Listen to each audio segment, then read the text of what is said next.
یہ انداز جو ہے بڑا ایک چیلنجنگ سا انداز ہے، اور اس کا بھی جو پس منظر ہے پہلے آپ اس کو سمجھ لیجئے۔ نفسیاتی طور پر انسان کو اپنی خطا کا احساس ہو گیا، یہ بھی احساس ہو گیا جو میرا فرض تھا میں ادا نہیں کر رہا ہوں، مجھے ادا کرنا چاہیے، لیکن اب شیطان اگلا حربہ آزماتا ہے۔ دیکھو ابھی فلاں کام پڑا ہے، ابھی فلاں کام ہے، ابھی بیٹیوں کے ہاتھ پیلے کرنے ہیں، ابھی یہ کرنا ہے، ابھی بچے تمہارے چھوٹے ہیں، ابھی تمہارے بیٹوں کی تعلیم کا مرحلہ ہے، میاں ہو جانا ٹھیک، بعد میں سارے تقاضے مطالبے پورے کر لینا، پہلے یہ ذمہ داریاں تو پوری کرو۔ یہ حقوق العباد ہے بھائی، حقوق اللہ سے بڑھ کر ہے، یہ حقوق العباد ہے، اس کے لیے لگے رہو، پوری اپنی توانائیاں قوتیں صرف کرو، مال بناؤ، پیسہ کماؤ، تاکہ یہ ساری ذمہ داریاں ادا ہوتے رہنا۔ بعد میں ٹھیک ہے ذرا فراغت حاصل ہو جا، پھر تم سب اپنے آپ کو، اپنی پوری توانائیوں کو، اپنے پورے وقت کو اللہ کے لیے لگا دینا۔ یہ ہے تاخیر اور تعویق، اس کا حربہ شیطان کا، یہ سب سے بڑا۔ کر لیں گے بھائی، کر لیں گے، کوئی نہیں، ابھی ذرا جلدی نہیں، ابھی فلاں کام ہے، فلاں فرائض ہے، فلاں ذمہ داریاں ہیں، ذرا ان سے نمٹ لوں، پر اگر میں ریٹائر ہو جاؤں سروس سے تو پھر میں سارا اپنے آپ کو لگا دوں گا۔ وہ ریٹائرمنٹ کرتے ہیں اس وقت جب آپ کے اندر رہتا ہی کچھ نہیں، اگر آپ کے اندر کچھ رہ جائے تو وہ چھوڑیں گے آپ کو، وہ ساری توانائیاں تو گئی، اب تو آپ کھوکھلا ایک ڈھانچہ لیے پھر رہے ہیں، آپ کے اندر صلاحیت اور قوت کہاں ہے اب؟ لہذا یہ سارے دھوکے شیطان کے ہیں۔ اس میں ایک چیلنجنگ انداز میں علم یعنی وقت آیا نہیں ہے ابھی اہل ایمان کے لیے، کس چیز کا انتظار کر رہا ہے؟ جو جیسے ہی خیال ہو جائے کہ واقعی یہ فرض ہے، فوراً لبیک کہو۔ تم نے اگر کسی بھی پہلو سے تاخیر اور تعویق کا راستہ اختیار کیا تو یہ شیطان کے پھندے میں گرفتار ہونے کا وہ راستہ ہے اصل۔ وہ شیطان پھر چھوڑے گا نہیں، پھر وہ اسے آپ کو اپنے فتراک کا نخچیر بنا لے گا، اپنے تھیلے میں شکار کی حیثیت سے، جیسے کہ آپ تیتر بار کے تھیلے میں ڈال لیتے ہیں شکار کر کے، اس کے فتراک کے نخچیر بن کر رہ جاؤ گے، پھر آگے نکل نہیں سکو گے۔ یہ تاخیر اور تعویق جو ہے، یہی ہوا تھا غزوہ تبوک میں۔ حضرت کعب ابن مالک رضی اللہ تعالیٰ عنہ نے، وہ بھی ان 3 صحابہ میں سے تھے جو سچے صادق الایمان صحابہ تھے، لیکن غزوہ تبوک میں نہیں گئے۔ حضور نے واپس آ کے جو لوگ نہیں گئے تھے ان سے جواب طلبی کی، لہذا منافقین تو آئے، اللہ کی قسم ہے، خدا کی قسم ہے یا رسول اللہ، میں اللہ کو گواہ کر کے کہتا ہوں یہ تھا یہ تھا یہ تھا، یہ سبب تھا، میں نہیں جا سکتا۔ حضور فرماتے تھے مسکراتے، اچھا جائیے تشریف لے جائیں، کوئی پکڑ نہیں۔ یہ آئے جب کعب ابن مالک تو حضور کے چہرے پر مسکراہٹ تھی، تنزیہ مسکراہٹ۔ آپ فرمائیے آپ کیوں نہیں گئے تھے ہمارے ساتھ؟ عرض کیا حضور میرے پاس بھی زبان ہے، میں بھی جھوٹ بول سکتا ہوں، لیکن آج میں جھوٹ بول کر آپ کی گرفت سے، آپ کی سرزنش سے اپنے آپ کو بچا لوں گا، لیکن قیامت میں کیا کروں؟ خدا کی قسم جتنا صحت مند میں اس زمانے میں تھا اتنا صحت مند کبھی نہیں رہا، یعنی کوئی بیماری مجھے آج نہیں لاحق نہیں تھی، اور جتنا فارغ البال میں اس زمانے میں تھا، ہر چیز میرے پاس تھی، اتنا فارغ البال میں کبھی نہیں رہا۔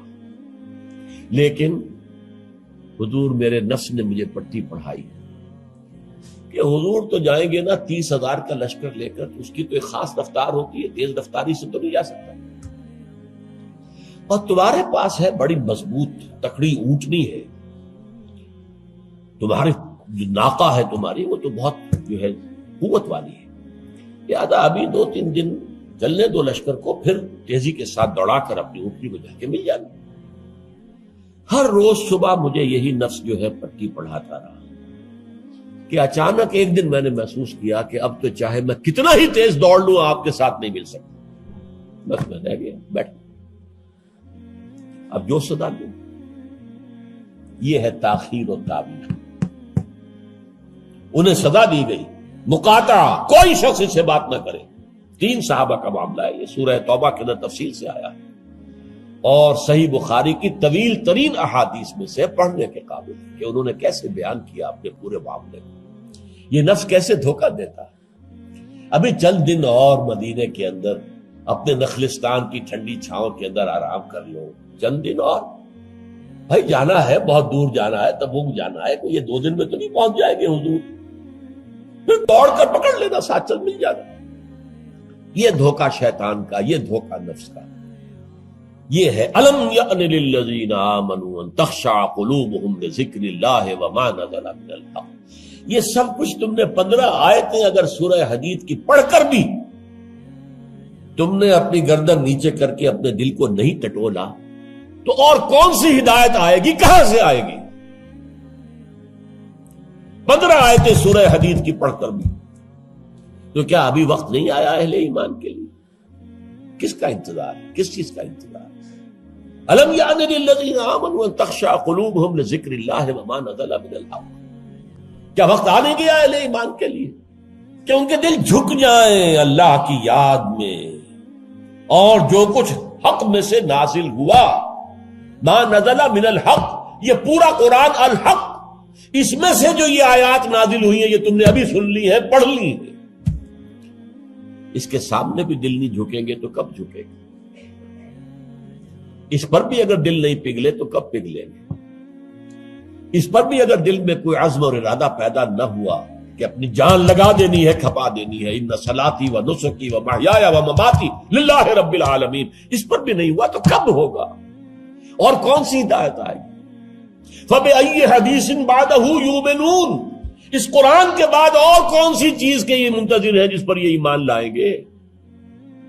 الم یعن للذین آمنوا ان تخشع قلوبہم لذکر اللہ وما نزل من الحق۔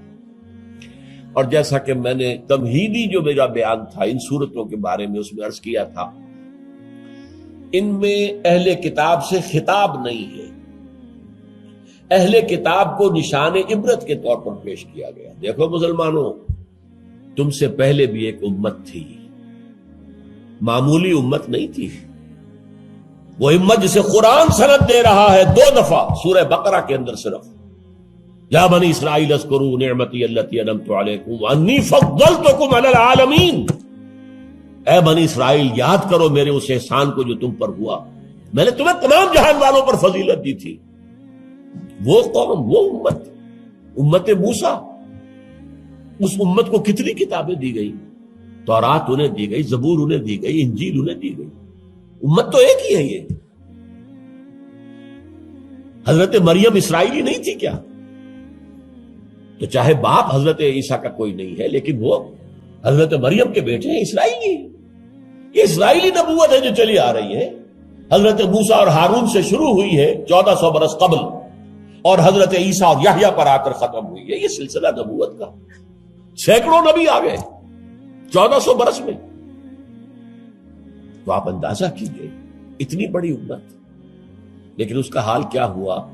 وَلَا يَكُونُوا، دیکھو نہ ہو جائیں یہ اہل ایمان بھی كَالَّذِينَ أُوتُوا الْكِتَابَ مِن قَبْلُ، ان لوگوں کے مانند جن کو کہ کتاب دی گئی تھی ان سے پہلے، فَطَالَ عَلَيْهِمُ الْأَمَدُ، تو جب ان پر ایک طویل مدت گزر گئی، فَقَسَتْ قُلُوبُهُمْ، تو ان کے دل سخت ہو گئے۔ اس کا نقشہ کھینچا گیا ہے سورہ بقرہ میں، ثم قست قلوبکم فہی کالحجارۃ او اشد قسوہ، دیکھو اے بنی اسرائیل، اے یہودیوں، اس کے بعد تمہارے دل سخت ہوتے چلے گئے، بدکاری سے، غلط کاری سے، دنیا پرستی سے، شہوت رانی سے، زر پرستی سے دل سخت ہوتے چلے جاتے۔ حضور نے فرمایا جب انسان ایک گناہ کرتا ہے دل کے اوپر ایک داغ پڑتا ہے، اگر توبہ کرے گا تو صاف ہو جائے گا، توبہ نہیں کرے گا پھر گناہ کرے گا، پھر داغ پڑے گا، پھر پڑے گا، پھر داغ پڑے گا، پھر یہاں تک کہ پورا دل سیاہ ہو جاتا ہے۔ اور حضور نے اپنی مٹھی بند کر کے کہا ایسے ہو جاتا ہے، اب اس میں کوئی ہدایت داخل نہیں ہو سکتی، بند ہو گئی۔ اور جب یہ تھیلی بند ہوئی پھر اللہ کی مہر لگ گئی، ختم اللہ علی قلوبہم وعلی سمعہم طبع اللہ علی قلوبہم، اللہ نے مہر لگا دی ان کے دلوں کے اوپر۔ یہ مرحلہ آتا ہے کہ کہ جب کہ فرمایا اب تمہارے دل پتھروں کے مانند، بلکہ او اشد قسوہ، پتھروں سے بھی زیادہ. فإن من الحجارة لما يتفجر منه الانہار، پتھر تو ایسے بھی ہوتے ہیں جن میں سے چشمے پھوٹ بہتے ہیں. وإن منها لما يشقق فيخرج منه الماء، چٹانوں میں ایسی بھی ہوتی ہیں شق ہو جاتی ہیں، ان میں سے پانی نکل آتا ہے. وإن منها لما يهبط من خشية الله، چٹانیں ایسی بھی ہوتی ہیں اللہ کے خوف سے گر پڑتی ہیں. وَمَا اللَّهُ بِغَافِلٍ عَمَّا تَعْمَلُونَ، تمہارے دل ان سے بھی سخت ہو چکے ہیں اور اللہ بے خبر نہیں ہے اس سے کہ جو تم کر رہے ہیں. آج اس امت پر بھی تو 1400 برس گزر گئے، کتنا عرصہ گزرا ہے، اور آج وہی خواہشات ہیں. ہم تو امت محمد میں ہیں صلی اللہ علیہ وسلم، وہ تو شافع محشر ہے، وہ تو ہر امتی کو بخشوا لیں گے، تب جا کر راضی ہوں گے. اللہ راضی کرے گا انہیں، وہ راضی اسی وقت ہوں گے جب ہر امتی کو بخشوا لیں گے. سیاں بے کوتوال، اب ڈر کاہے کا؟ جب ہمارے سیاں ہمارے شوہر کہہ لے کوتوال بن گئے تو مجھے کس کا ڈر ہے؟ کوتوال ہی کا ڈر ہوتا ہے نا کہ وہ پکڑے گا. سیاں بے کوتوال، اب ڈر کاہے کا؟ یہ ہے وہ چیز، امانی، دل کا امانی ہو. سیغفر لنا، ہمیں تو بخش دیا جائے گا، ہماری تو شفاعت ہو جائے گی. بھائی کچھ بھی ہے، ہم کلمہ گو تو ہیں، کچھ بھی ہے، محمد کے نام لیوا تو ہیں صلی اللہ علیہ وسلم. لیکن یہ قرآن مجید میں یہی ان کا قول نقل کیا گیا تھا. یہود نے کہا تھا نحن ابناء اللہ واحباؤہ، ہم تو اللہ کے بیٹوں کے مانند ہیں، اس میں بڑے چہیتے ہیں. تو اللہ نے کیا جواب دیا؟ فلما يعذبكم بذنوبكم، پھر اللہ تمہیں سزائیں کیوں دیتا رہا ہے؟ یہ نبوکدنضر کے ہاتھوں تمہیں کیوں پٹوایا؟ ہیکل سلیمانی کیوں برباد کروایا؟ یہ تم 100 برس تک اسیری میں رہے، بیبیلونیا میں، بابل میں، عراق میں، کیوں؟ تمہارا دوسرا جو تھا ہیکل بنایا تم نے، وہ بھی سن 70 میں گروا دیا ٹائٹس کے ہاتھوں. 1,33,000 ایک دن میں قتل کیے اس نے، ٹائٹس نے 1,33,000 یہودی یروشلم کے اندر ایک دن میں قتل کیے. اندازہ کیے. پچھلی صدی میں 60 لاکھ یہودی جرمنوں نے ختم کیے، 6 ملین. اور ان کو اب بھی یہی کر رہا ہے، we are the chosen people of the lord, ہم تو اللہ کے پسندیدہ بندے ہیں. یہی حال اس امت کا ہے. ہسپانیہ سے ایسے نکالے گئے کہ ایک بچہ تک نہیں بچا. تاتاریوں کے ہاتھوں کروڑ قتل ہوئے. یہ سب کچھ تمہارے ساتھ ہوا کہ نہیں؟ کروسیڈرز کے ہاتھوں تمہاری پٹائی کم ہوئی تھی؟ 88 برس تک بیت المقدس عیسائیوں کے قبضے میں رہا تھا کہ نہیں؟ تو غور کیجئے، دلوں کو نرم کیجئے، اور دلوں کو نرم کرنے کا ذریعہ بھی قرآن ہے. یا ایھا الناس قد جاءتکم موعظۃ من ربکم، موعظہ، واعظ کہتے ہیں اس کو جو دل کو نرم کرے، اس میں رقت پیدا کرتے. رقیق کہتے ہیں پتلی شے کو، رقیق مادہ، رقیق مادہ. دل سخت ہو جائے اسے نرم کرنے کی ضرورت ہے. اس کے لیے واعظ بھی سب سے بڑا قرآن. الم یان للذین آمنوا ان تخشع قلوبهم لذکر اللہ وما نزل من الحق ولا یکونوا کالذین اوتوا الکتاب من قبل، تمہارے سامنے موجود ہے. فطال علیہم الامد، پھر ان پر ایک مدت جب گزر گئی، فقست قلوبهم، تو ان کے دل سخت ہو. البتہ یہاں ایک واقعہ میں اور عرض کر دوں. ایک دل کی سختی وہ تھی جو یہودیوں کی ہو گئی تھی، یا ہم میں سے بھی بہت سو کی ہو چکی ہے. لیکن ایک اور دل کی سختی بھی ہوتی ہے، وہ اپنے احساس کی شدت کی بنا پر. یہ معاملہ حضرت ابوبکر کے ساتھ پیش آیا رضی اللہ تعالی. ان کے عہد خلافت میں ایک وفد آیا باہر سے. انہیں جب قرآن کی آیات سنائی گئی تو ان کی آنکھوں سے آنسو بہنے لگے. حضرت ابوبکر نے فرمایا ہاکذا کنا حتی قست القلوب، ایسے ہی ہم بھی ہوتے تھے، قرآن سنتے ہی، قرآن پڑھتے ہوئے ہمارے آنکھوں سے آنسو جاری ہو جایا کرتے، یہاں تک کہ ہمارے دل سخت ہو گئے، معاذ اللہ معاذ اللہ۔ یہ شدت احساس ہے۔ یقیناً یہ ہوتا ہے جب آدمی عادی ہو جاتا ہے تو وہ کیفیت نہیں رہتی۔ میں نے اللہ کے فضل و کرم سے 6 حج کیے، لیکن جو کیفیت پہلے حج کی تھی وہ پھر کبھی نصیب نہیں ہوئی۔ ویسے بھی یہ تھا کہ اس وقت تک ابھی اتنا ہجوم نہیں تھا، سن 62، اب آج سمجھیے 42 برس گزر چکے، تو اس وقت کا اور تھا معاملہ۔ اب جو ہے وہ ہجوم جو ہے وہ اس میں کبھی انسان کو وہ اپنے اندر جھانکنے کا، کہیں تنہائی میں بیٹھ کر یاد کرنے کا موقع نہیں ملتا، لیکن وہ تھا۔ لیکن ویسے بھی بات یہ ہے کہ ایک آدمی، اب جو لوگ وہاں رہتے ہیں، مکے میں رہنے والے، ان میں سے اکثر کو ہم دیکھتے ہیں وہ خانہ کعبہ کا، اس اصل چوکور گھر کا بھی کوئی ادب نہیں کرتے، وہ تو ہر وقت ان کی نگاہوں کے سامنے عادی ہو گئے۔ تو ایک شکل یہ ہوتی ہے کہ جو ایک تعامل کثرت کے ساتھ جب ایک بات ہو رہی ہو تو پھر اس کی وہ تاثیر نہیں رہتی۔ تو فرمایا فقست قلوب، حضرت ابو بکر کا بھی وہ احساس کی شدت جو تھی، جیسے حضور نے فرمایا انہ لیغان علی قلبی، میرے دل پر بھی کبھی کبھی حجاب سا طاری ہو جاتا ہے، معاذ اللہ۔ کیسا حجاب؟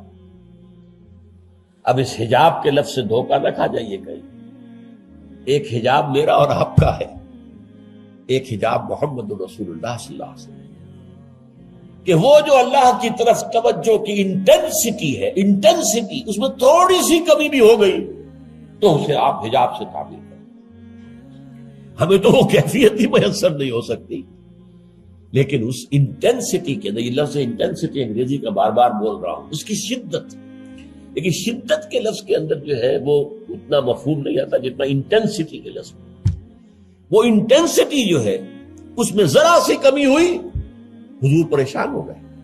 وَإِنَّهُ لَيُغَانُ عَلَىٰ قَلْبِي وَإِنِّي لَأَسْتَغْفِرُ اللَّهَ 70 مرة فِي كُلِّ يَوْمٍ، اور ہر روز میں 70 مرتبہ استغفار کرتا ہوں اللہ کے نام۔ تو کیا آپ گناہ کرتے تھے؟ معاذ اللہ۔ یہ ذرا سی اس توجہ کی شدت میں، انٹینسٹی میں ذرا سی کمی ہوئی، اسے بھی آپ حجاب سے تعبیر کر رہے ہیں۔ تو یہی ہے مفہوم حضرت ابو بکر کے اس قول کا۔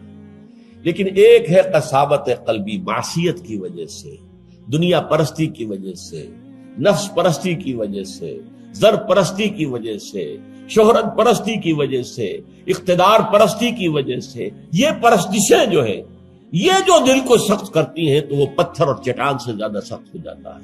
ثم قست قلوبکم فہی کالحجارۃ او اشد قسوۃ وان من الحجارۃ لما يتفجر منه الانہار وان منها لما يشقق فيخرج منه الماء وان منها لما يهبط من خشیۃ اللہ وما اللہ غافل عما تعملون وکثیر منهم فاسقون۔ اب ان میں سے اکثریت جو ہے وہ فاسقوں اور فاجروں پر مشتمل ہے۔ کیا یہی کیفیت آج کی مسلمان امت کی نہیں ہے؟ کیا عظیم اکثریت فساق و فجار پر مشتمل نہیں؟ کیا عظیم اکثریت حرام خور نہیں ہے؟ کیا عظیم اکثریت جھوٹی نہیں ہے؟ نفاق کی تینوں علامتیں، اذا حدث کذب وَإِذَا وَعَدَ أَخْلَفَ وَإِذَا خَانَ۔ حضور نے فرمایا منافق کی 3 نشانیاں ہیں، جب بولے جھوٹ بولے، وعدہ کرے خلاف ورزی کرے، امین بنایا جائے، امانت رکھوائی جائے، خیانت کرے۔ یہ الفاظ ہیں بخاری شریف کے بھی اور مسلم شریف کے بھی، اور مسلم شریف میں اضافی الفاظ ہیں وَلَوْ صَامَ وَصَلَّى وَزَعَمَ أَنَّهُ مُسْلِمٌ۔ خواہ ایسا شخص روزہ رکھتا ہو، نماز پڑھتا ہو، اپنے آپ کو مسلمان سمجھتا ہو، لیکن منافق ہے۔ یہی جو میں نے شروع میں آج بات کہی تھی، ایک نفاق ہے شعوری، ایک غیر شعوری۔ وہ منافق سمجھتے تھے ہم عقل مند ہیں، یہ بے وقوف ہے۔ وَإِذَا قِيلَ لَهُمْ آمِنُوا كَمَا آمَنَ النَّاسُ قَالُوا أَنُؤْمِنُ كَمَا آمَنَ السُّفَهَاءُ۔ جب ان سے کہا جاتا بھلے لوگوں جیسے اور لوگ ایمان لائے ویسے ایمان لاؤ، جیسے وہ اللہ کی پکار پر لبیک کہنے کو ہر وقت تیار رہتے ہیں۔ کہتے ہیں ہم ان بیوقوفوں کی طرح ایمان لائیں، یہ تو پاگل ہیں، بیوقوف ہیں، فینیٹکس ہیں، فنڈامنٹلسٹ ہیں، ایکسٹریمسٹ ہیں۔ ہم تو ماڈریٹ اور بڑا روشن خیال اسلام جو ہے اس کے قائل ہیں۔ جب ان سے کہتا تھا فساد مت مچاؤ، کہتے تھے ہم تو مسلح ہیں بھائی، ہم تو چاہتے ہیں صلح۔ یہ محمد ہے صلی اللہ علیہ وسلم جنہوں نے اب یہ جنگ کا بازار گرم کر دیا، کیا ضرورت تھی؟ مکے میں 13 برس تبلیغ کرتے رہے، کوئی ہاتھ نہیں اٹھایا، یہی پروسیس جاری رہتا، خامخواہ یہ جنگ کا سلسلہ شروع کر دیا، کیا فائدہ؟ یہ بھی کہا جا سکتا ہے جس دشمن کو گڑ دے کر مارا جا سکتا ہے اسے زہر کائے کو دینا ہے بھائی؟ تمہاری تعلیم اتنی اعلیٰ ہے، اتنی عمدہ ہے، فطرت کے مطابق ہے، پھیلاؤ۔ لیکن محمد کی سنت کچھ اور ہے، اسوہ محمد ہی کچھ اور ہے صلی اللہ علیہ وسلم۔ اس کے لیے منہج انقلاب نبوی میری کتاب کا مطالعہ کیا، تب پتہ چلے گا انقلاب کسے کہتے ہیں، اور یہ رسول انقلاب تھے صلی اللہ علیہ وسلم۔